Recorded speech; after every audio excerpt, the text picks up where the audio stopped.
pessoal, meu nome é Arthur Ulloa, sou estudante de Antropologia pela Universidade de Brasília e estou aqui hoje acompanhado pelo meu colega Pedro. Fala aí, Pedro. Oi, Arthur. Oi, pessoal. Meu nome é Pedro Ribas, sou mestrando em Antropologia pela Universidade de Brasília. É um prazer estar aqui com vocês. Estamos aqui hoje apresentando mais um episódio da segunda temporada da série Mundo na Sala de Aula. Essa série é produzida por estudantes e para estudantes. E nessa segunda temporada, vamos falar sobre alguns trabalhos de conclusão de curso de graduação em antropologia. São TCCs recentes, 2020, 2021, e da UNB e da Unicamp, já que o Mundaréu e o Mundo na Sala de Aula são frutos de uma parceria entre as duas universidades. A gente quer conhecer o que os nossos colegas têm produzido, aprender com as histórias delas, pegar umas dicas de como escrever um TCC e saber, como que foi essa experiência de fazer pela primeira vez uma pesquisa autoral. No episódio de hoje, vamos conversar com a nossa queridíssima amiga Ana Cláudia Quinis, que produziu o trabalho intitulado Se Você Abrir o Armário do Meu Filho, Só Tem Remédio. Reflexões antropológicas sobre os medicamentos no cenário da síndrome congênita do Zika vírus em Recife, Pernambuco. Esse trabalho foi orientado pela professora Soraya Fleischer. Bem-vinda, Ana! Oiê, eu sou Ana Cláudia, eu me formei em antropologia na UNB no final de 2020, apresentei meu TCC em setembro. E agora eu tô para começar o mestrado em antropologia também, na UFSC, lá em Santa Catarina. Ana, é um prazer ter você aqui. Muito obrigado por aceitar o nosso convite e participar desse episódio com a gente. Eu sou Lia da beira do mar, morena queimada do sal e do sol, da ilha de Itamaracá.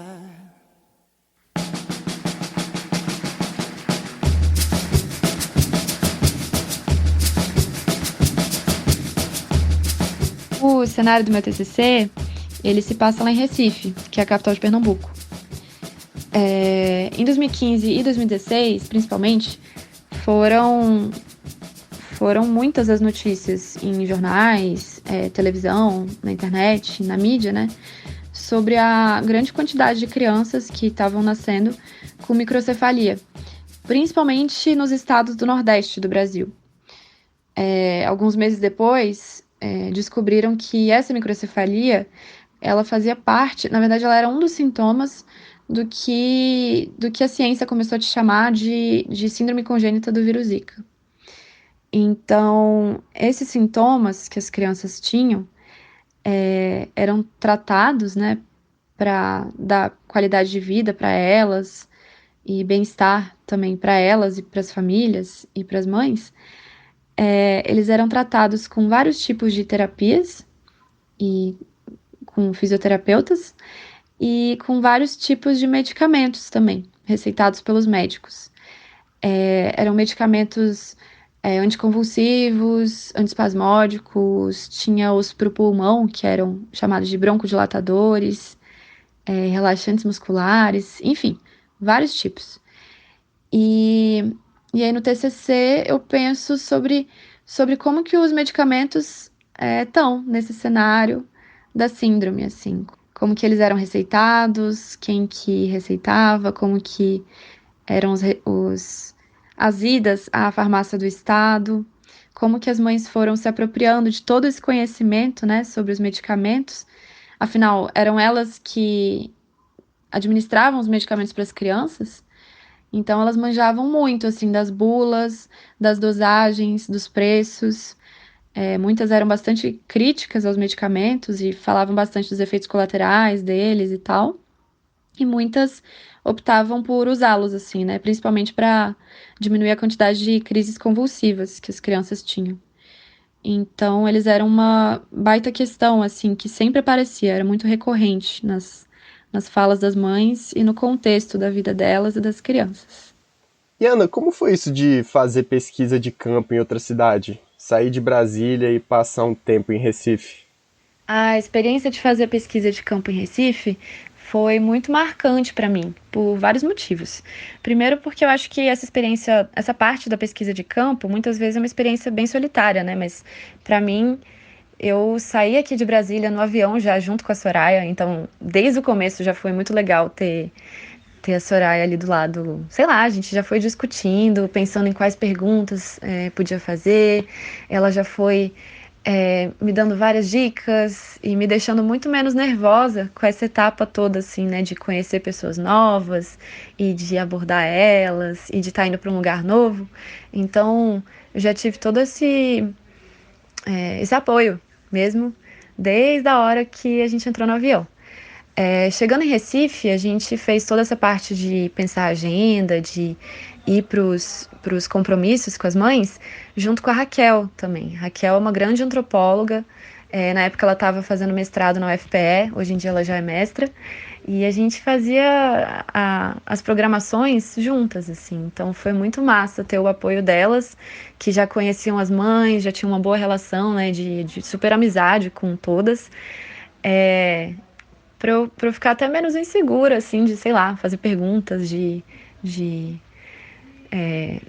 me aproximar, assim mesmo, porque pra mim era tudo muito novo, mas foi legal ter esse apoio das duas que já conheciam de muitos anos, né? Tanto a cidade quanto essas famílias.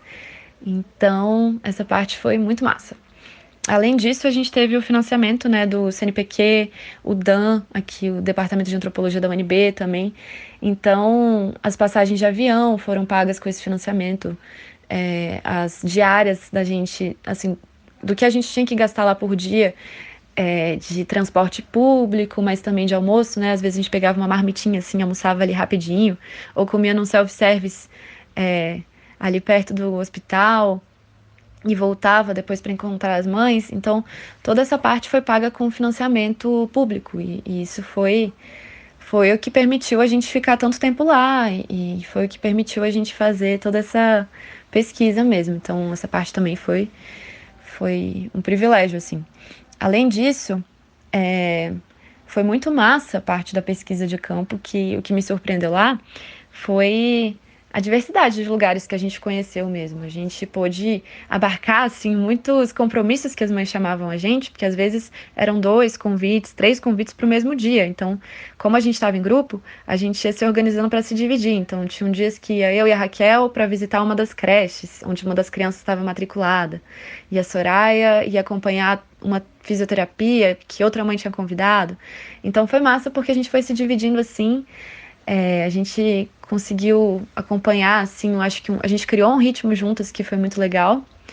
E a gente conseguiu pegar uma diversidade de lugares, de conversas, de histórias, que foi muito rica. Então foi muito massa essa parte de fazer a pesquisa lá junto com a Raquel e com a Soraya. Me lembro muito bem dessa época. A gente escreveu nossos TCCs ao mesmo tempo. Você foi a primeira a defender. Me conte, como você se preparou para a defesa? E como foi sua interação com a banca? Na semana da defesa, eu tava muito nervosa. Eu me tremia só de pensar. Mas eu acho que isso é normal. Acabou sendo muito, muito bom. Quem estava na banca, quem leu o texto foi a Rosana Castro, e ela é muito expert no tema dos medicamentos. Ela fez a tese de doutorado dela foi sobre isso, e ela foi premiadíssima. A dissertação de mestrado dela também foi sobre medicamentos, então ela já estuda isso há muito tempo, e ela teve comentários muito incríveis, assim, que me ajudaram muito e que foram muito bons. Além disso, a Rosana é muito massa, então ela foi muito gentil comigo. Eu fui ficando muito mais nervosa, assim, depois que tinha começado. Soraya também foi muito fofa.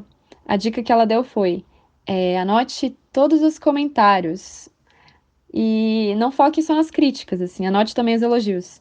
Isso foi muito legal, porque realmente eu acho que a gente tem a tendência, né, a olhar só para as críticas. Então, eu tava com pessoas muito boas, assim, e acabou sendo ótimo. Eu tava nervosa no começo, mas eu tinha preparado slides e tinha preparado um textinho, assim, com os principais pontos que eu queria falar.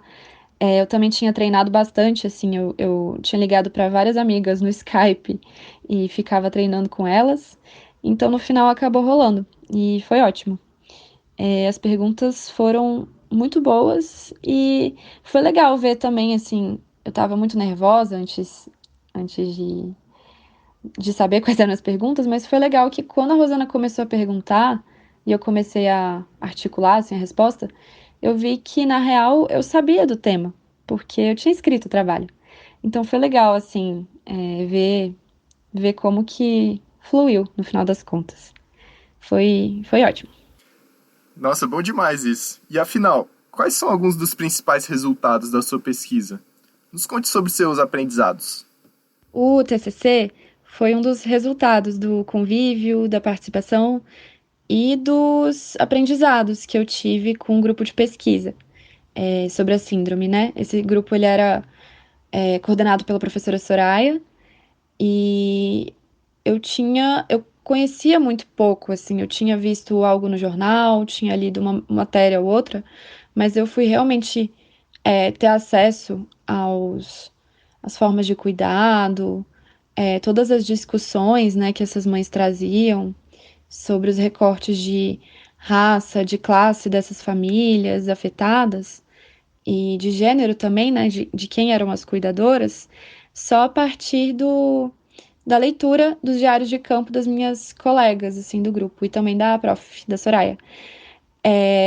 Então, como a pesquisa tinha começado em 2016, e eu só fui entrar em 2018, 2 anos depois, e eu só fui botar o pezinho em Recife em 2019, eu acho que essa questão do tempo foi muito importante no trabalho, porque deu para ver bastante como as narrativas sobre os medicamentos ali naquele cenário foram mudando, com a experiência que as mães foram ganhando, né, pelo cuidado, também pelo cuidado delas mesmo com as crianças e pela relação com os médicos, com os farmacêuticos, com a burocracia também, né, quando elas precisavam judicializar alguns remédios. Então, acho que isso foi importante e foi bem fez toda a diferença, assim, na hora da escrita. Outra coisa que foi um dos resultados, assim, importantes foi uma coisa que eu só fui perceber em 2019, que foi a quantidade de medicamentos que apareciam nas narrativas das mães. Então, muitas usavam remédios para tratar dor de cabeça, dor nas costas, também sintomas de ansiedade, de depressão, ligados ao cansaço, né? Que eu acho que tem toda essa. Enfim, no texto eu trouxe pela discussão da saúde mental mesmo, assim, dessas cuidadoras. De como todos esses anos de cuidado muito intenso, de uma rotina muito intensa que elas tinham, né? Por causa dos itinerários de terapia das crianças, em ônibus, em transporte público, todos os dias, às vezes elas ficavam várias horas lá esperando as consultas, como tudo isso impactava a saúde mental delas também, e acho que esse impacto foi bastante perceptível, assim, pelo uso de medicamentos, e também pela demanda, assim, delas, pela participação delas em psicólogos e psiquiatras e grupos, assim, de saúde mental. Assim dançar, se andar, chutamos mão com mão, formando uma roda, cantando uma canção. Arthur, eu adoro o trabalho da Ana. Acompanho a trajetória dela desde muito tempo e aprendo demais com cada notícia, cada relato de campo que ela me conta. Eu conheço ela desde que entramos na UNB. Até mesmo antes disso, fizemos o jardim de infância juntos. E sei o quão importante foi o projeto de iniciação científica, o PIBIC. É uma trajetória interessante para pensar em como entrar no TCC. Muitas vezes esses projetos de pesquisa e extensão, ou outras coisas que a gente experimenta durante a graduação, abrem portas e nos ajudam a começar a pensar em uma pesquisa, começar a pensar em como atuar, conhecer um campo. Muitas vezes, esses caminhos são traçados ao acaso, e quando refletimos sobre eles, podemos aprender bastante. É legal falar isso para valorizar esses projetos, que rolam na graduação e que às vezes não damos muita bola, mas no final são muito importantes para a nossa formação. Sim, super concordo. E um outro ponto que me chamou muita atenção nas falas da Ana foi a própria pesquisa de campo que ela fez. Eu achei muito legal essa experiência de trabalhar com uma equipe e ser financiada pelo CNPq e pelo Departamento de Antropologia da UNB. Como que esse apoio foi importante para aliviar as muitas inseguranças que uma pesquisa gera, né? Principalmente uma pesquisa nova. Eu imagino que não deve ser fácil ir para um lugar novo, encontrar gente nova, fazendo uma coisa nova. Isso cria muitas angústias para quem está começando a fazer pesquisa, né? E é muito massa ver como que é a dinâmica de uma equipe na antropologia, que, como a experiência da Ana nos mostrou, pode se dividir para acompanhar diferentes interlocutores, lugares e eventos ao mesmo tempo, e depois refletir juntas com base em uma diversidade de perspectivas. E as conclusões dela também foram super interessantes, como, por exemplo, essa questão de que o uso de medicamentos extrapolava o tratamento da síndrome do Zika e acabava fazendo parte de um contexto de medicamentalização muito maior, relacionado com várias questões sociais. E aí eu achei muito forte como que principalmente as mães são afetadas nesse processo, e como que os remédios são muito utilizados por elas também.